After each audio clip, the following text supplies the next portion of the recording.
దేవుని పరిశుద్ధమైన నామానికి మహిమ కలుగును గాక. నేటి దిన వాక్య ధ్యానం కొరకు పేతురు రాసిన 2వ పత్రిక మొదటి అధ్యాయం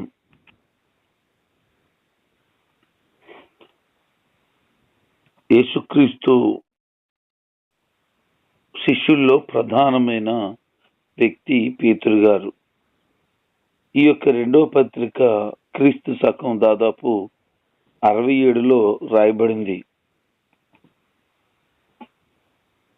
ఈ పేతురు గారు చనిపోబోతున్నాడు. చనిపోబోక ముందు విశ్వాసులు నేర్చుకున్న విషయాలు వారికి జ్ఞాపకం చేసి ప్రోత్సహించాలని ఆయన ఉద్దేశం. రాబోయే దినాల్లో దుర్బోధకులు, వారి అవిశ్వాసం, తప్పుడు సిద్ధాంతాలు, వీటన్నిటి విషయంలో విశ్వాసులు జాగ్రత్తగా ఉండి యేసుక్రీస్తు బయలుపరిచిన దివ్యమైన సత్యాలను గట్టిగా చేపట్టి ఆధ్యాత్మికమైన జీవిత విషయాలలో బహుగా ఎదగాలని వారిని హెచ్చరిస్తున్నాడు, ప్రోత్సహిస్తున్నాడు. ఈ లేఖ రాయడంలో ముఖ్య ఉద్దేశం మనం గమనించాం. మనం కూడా ఈ వాక్య భాగాన్ని బట్టి మనం అర్థం చేసుకోవాల్సింది ఏంటి అంటే, ఈ దినాలలో చాలా దుర్బోధలు వచ్చాయి. అవిశ్వాసపు కార్యాలు చూస్తూ ఉన్నాం. తప్పు సిద్ధాంతాలు బయలుపరచబడుతున్నాయి. ఇలాంటి సమయాల్లో జాగ్రత్తగా ఉండకపోతే ఇంతవరకు మనం కాపాడుకున్న మన విశ్వాస జీవితం కోల్పోతాం. నిత్యత్వం కొరకు ఉన్న నిరీక్షణను కోల్పోతాం. ఎట్టి పరిస్థితుల్లోనూ మనం మోసపోకూడదు. ఎట్టి పరిస్థితుల్లోనూ అపవాదికి అవకాశం ఇవ్వకూడదు. మన విశ్వాసాన్ని కడ వరకు కాపాడుకోవాలి. ప్రభు రాకడ కొరకు ఎప్పుడూ సంసిద్ధులై ఉండాలి. ఆయన యొక్క అమూల్యమైన ఆలోచన మనం గమనించగలిగితే పరిశుద్ధాత్మ దేవుడు నాటి నుండి నేటి వరకు కూడా ఆయన బిడ్డలైన వారిని సంసిద్ధపరుస్తూనే ఉన్నాడు. ఈ యొక్క అధ్యాయం చాలా ఆధ్యాత్మికమైన పాఠాలను వివరిస్తూ ఉంది. ఆయన చెప్తారు, యేసుక్రీస్తు యొక్క నీతిని బట్టి మనవలే అమూల్యమైన విశ్వాసమును పొందిన వారికి ఎవరికి రాస్తున్నాడని చెప్తున్నాడంటే, యేసుక్రీస్తు నీతిని బట్టి వారి వలె ఎవరైతే అమూల్యమైన విశ్వాసాన్ని కలిగి ఉన్నారో వారికి, అంటే విశ్వాసములో దిగజారిపోయిన వారికి కానీ, విశ్వాసములో సన్నగిల్లిపోయిన వారికి కానీ, విశ్వాసములో వెనుకకు తిరిగిన వారికి కాదట, వారి వలె విశ్వాసం కలిగి ఉండిన వారికి. వాస్తవానికి పేతురు గారు యేసు ప్రభుని వెంబడించడంలో సమస్తాన్ని విడిచిపెట్టి ఆయన్ని వెంబడించాడు. ఒక పర్యాయం మాత్రమే ఆయనకు కొద్దిపాటి దూరమై మరలా పశ్చాత్తాపపడి ఆయన్ని వెంబడించడంలో ఎప్పుడు కూడా వెనుతిరగలేదు. చివరికి ఆయన కొరకు మరణించడానికే ఇష్టపడిపోయాడు. అంతటి గొప్ప త్యాగమూర్తి, గొప్ప విశ్వాసం. ఆయన విశ్వాసం గురించి చెప్పాలంటే అందరికంటే ముందుగా నేను క్రీస్తు వలె ఉండాలని బహుగా తాపత్రయం పడిన వ్యక్తి. అందరికంటే ప్రాముఖ్యంగా దేవుని ఆత్మ పొందిన తర్వాత అపరిమితమైనటువంటి పరిచర్య చేసి ఆ దినాలలో ఉన్నటువంటి యేసు ప్రభు శిష్యులకు కానీ, వారు తయారు చేసినటువంటి శిష్యులకు కానీ తలగా ఉండి, నాయకుడిగా ఉండి అందరిని కూడా నడిపించాడు. చివరికి పౌలు గారిని కూడా బలపరిచిన వ్యక్తుల్లో పేతురు గారు ఒకరు. 15 రోజులు పేతురు గారి దగ్గర పౌలు గారు ఉండి యేసుక్రీస్తు గూర్చినటువంటి విషయాలు నేర్చుకున్న విషయం కూడా పౌలు గారు చెప్తారు. ఇంతటి అమూల్యమైన వ్యక్తి ఆయన అంటాడు, నా విశ్వాసం లాంటి విశ్వాసం ఎవరికైతే ఉందో వారికి అని. క్రీస్తు కొరకు బ్రతకడమే కాదు, ఆయన కొరకు చనిపోగలిగిన విశ్వాసాన్ని, ఆయన వెంబడించే విషయంలో వెనుతిరిగిన విశ్వాసాన్ని కలిగి ఉండాలని కోరుకుంటున్నాడు ఆయన. దైవశక్తి, దైవికమైన భక్తి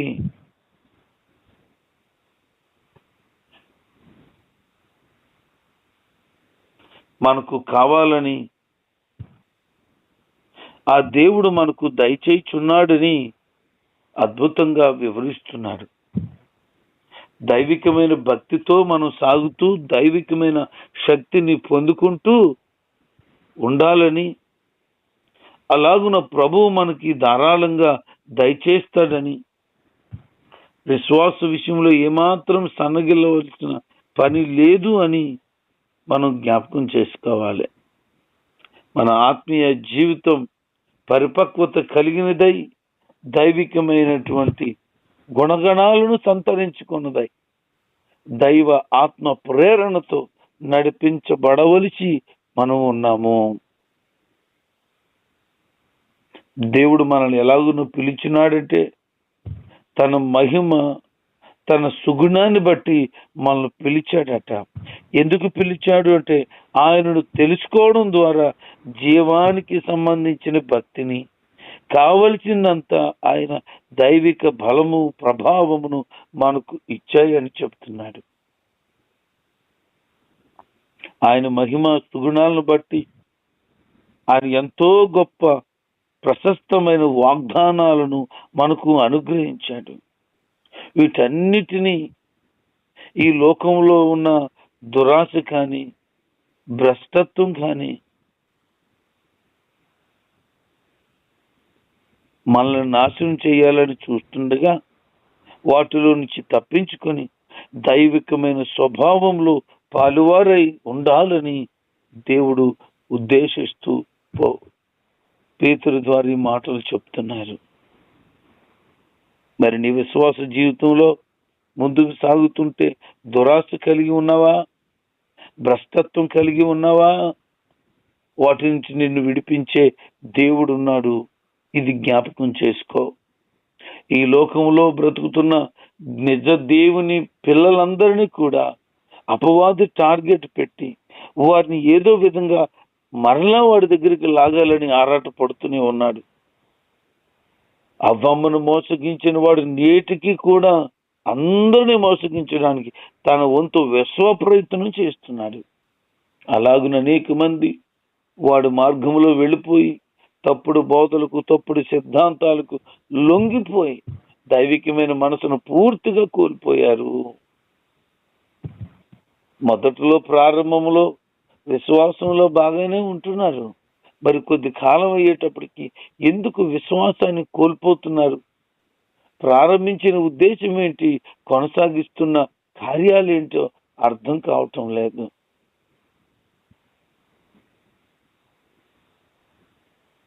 మనం జ్ఞాపకం చేసుకోవాలి,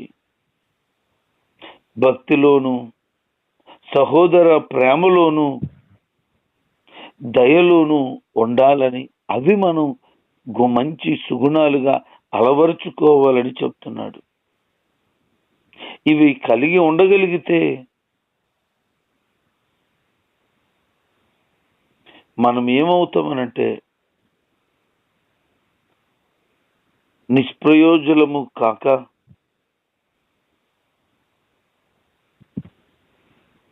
మనల్ని ప్రయోజకులుగా చేస్తూ ఉంది. అందుకే భక్తి కలిగి ఉండాలి, సహోదర ప్రేమ కలిగి ఉండాలి, దయ కూడా కలిగి ఉండాలి. వాటినట మనము అమర్చుకోవాలట. ఈ సుగుణాలను మన హృదయంలో అమర్చుకొని బ్రతకాలి. కానీ ఈరోజు సహోదరుల మీద ప్రేమ లేదు, దేవుడంటే భక్తి లేదు.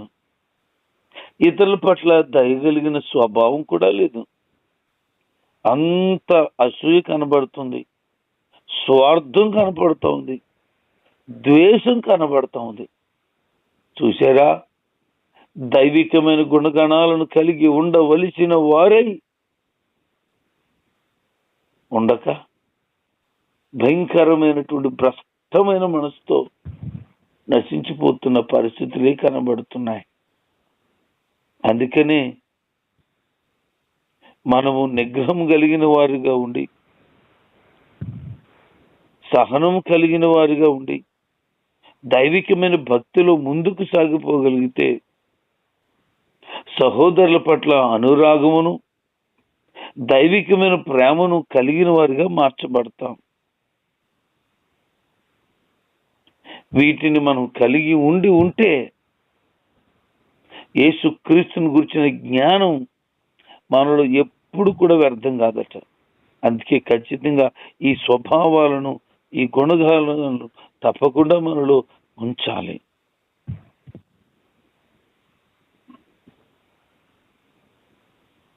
ఇవి మనలో ఉన్నటువంటి గత పాపాలను శుద్ధి చేస్తున్నాయనే సంగతి మరిచిపోయి గుడ్డివాడుగాను, దూరదృష్టి లేనివాడుగాను ఉంటున్నారు.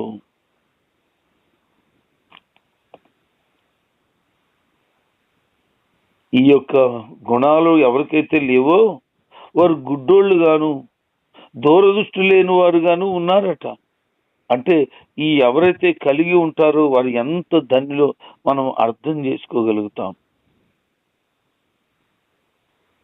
మనం అలాంటి క్రియలు గనుక చేయగలిగి దైవికమైన మనసుతో గనుక వెళితే మనం ఎప్పుడు కూడా త్రొట్టిల్లిపోము.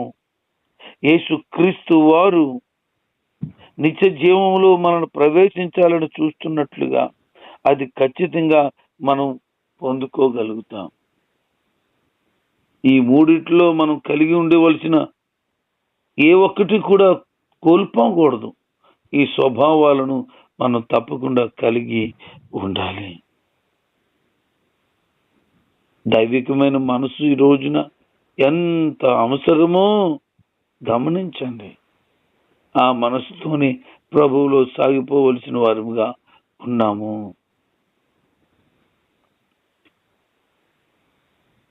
రోజు దుర్బోధలు ఎక్కువైపోతున్నాయి. అసత్యం ప్రబలిపోతూ ఉంది.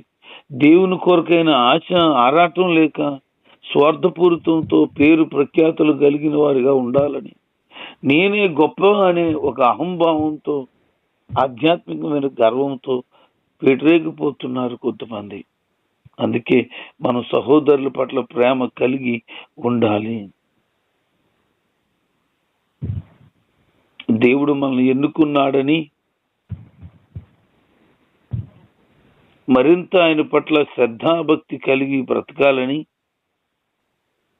దేవునిలో నడుచుకుంటూ ఉంటే ఎప్పుడు తొట్టిల్ల పడమని, దేవుడు కోరుకున్నటువంటి ఆధ్యాత్మికమైన జీవితం మన జీవితంలో కనబడాలని, నిత్య రాజ్యంలో ప్రవేశించుట కొరకు ఎప్పుడు కూడా దేవుడు మనకు సమృద్ధిగా సహాయం చేయించుండగా ఆయన మార్గంలో వెళ్ళాలనే సంగతి ఎన్నడూ మర్చిపోకూడదు.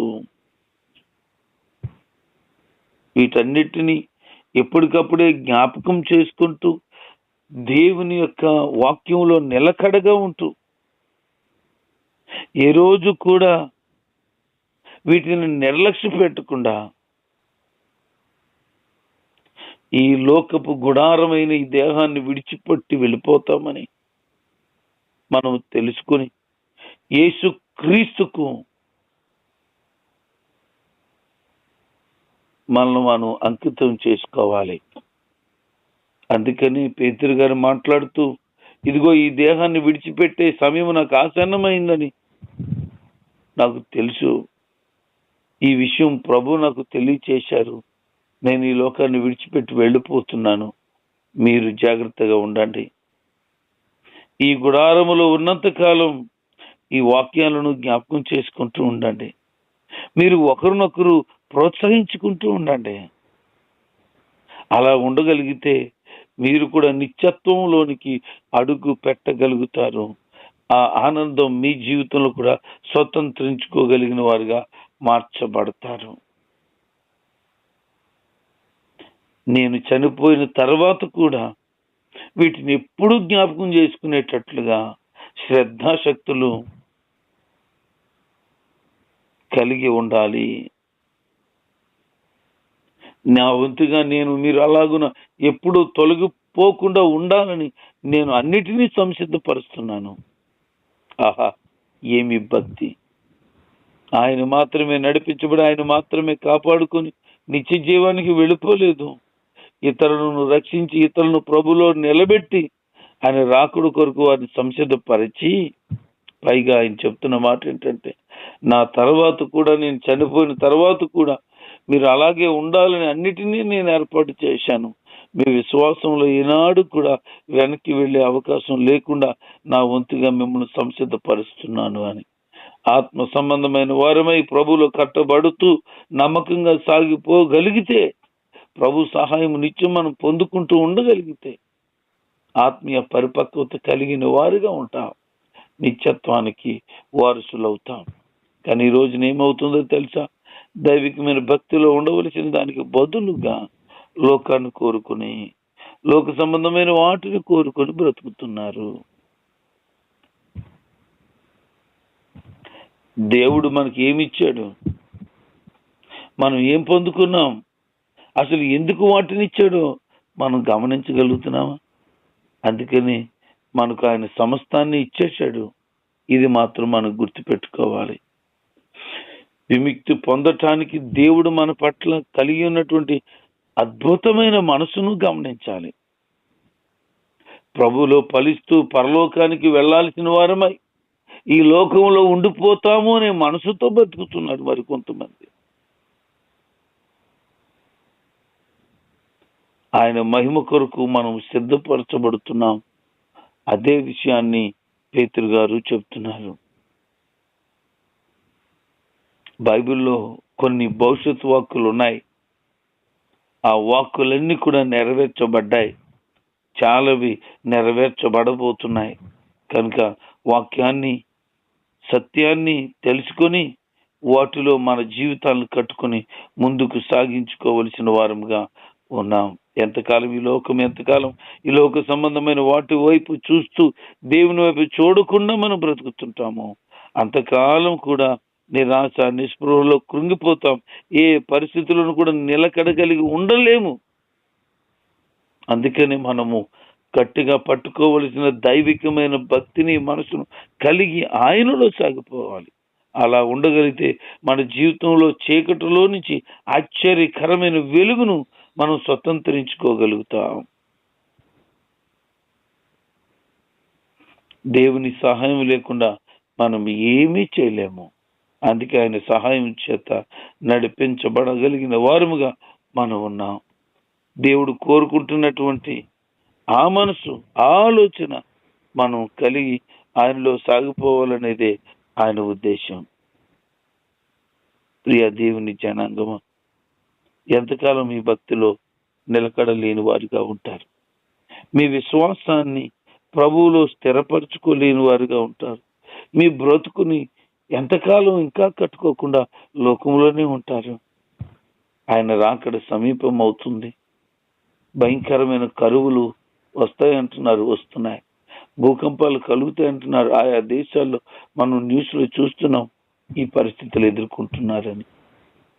మరి మన విశ్వాస జీవితంలో కోల్పోయేవారుగా ఉండకుండా చాలా దుర్బోధలు వచ్చేసాయి. మేము తప్ప ఎవరు కూడా పరిశుద్ధులు లేరన్నంత ఘోరంగా తయారైపోయారు. కొంతమంది అయితే వాళ్ళు ఎక్కడో ఉంటారు, వేరే ఊర్లో, వేరే పట్టణాల్లో స్క్రీన్లు పెట్టి మీరు మా ప్రార్థనకి రండి అంటారు. సేవకుడు లేని సంఘం. ఏమి విచిత్రమో, ఏమి ఆలోచనలో. సేవకుడు లేకపోతే నశించిపోరు. పాస్టర్ గారు చర్చిలో లేకపోతేనే గలిబిలు అయిపోతుంటే, చివరికి పాస్టర్ గారు చర్చిలకే రాకుండా ఉంటే ఏం జరుగుతుంది? అలాంటి కాలంలో ఉన్నాం. ఇది దుర్బోధ కాదా? సేవకుడు సంఘానికి కాపరై ఉన్నాడు, ఆయన ఉండాలి, మందను కాస్తూ ఉండాలని. మంద లేకుండా స్క్రీన్ కాస్తుంది. మంద లేకుండా ఎవరెవరో మందను కాయటానికి సంసిద్ధమవుతున్నారు. కాపరి లేని సంఘాలు తయారైపోతున్నాయి. ప్రియ దేవుని జనాంగమా, దుర్బోధలు వచ్చాయి. దేవునికి వ్యతిరేకమైన పరిస్థితులు వాటిల్లుతున్నాయి. వీటన్నిటి విషయంలో మనల్ని మనం కాపాడుకోలేకపోతే నశించిపోతాము. జాగ్రత్త. నశించిపోయే వారిలో ఉండొద్దు. ఎవరు మాటలు పడితే వారి మాటలు విని లొంగిపోయి ఆధ్యాత్మికమైన జీవితాన్ని కోల్పోవద్దు.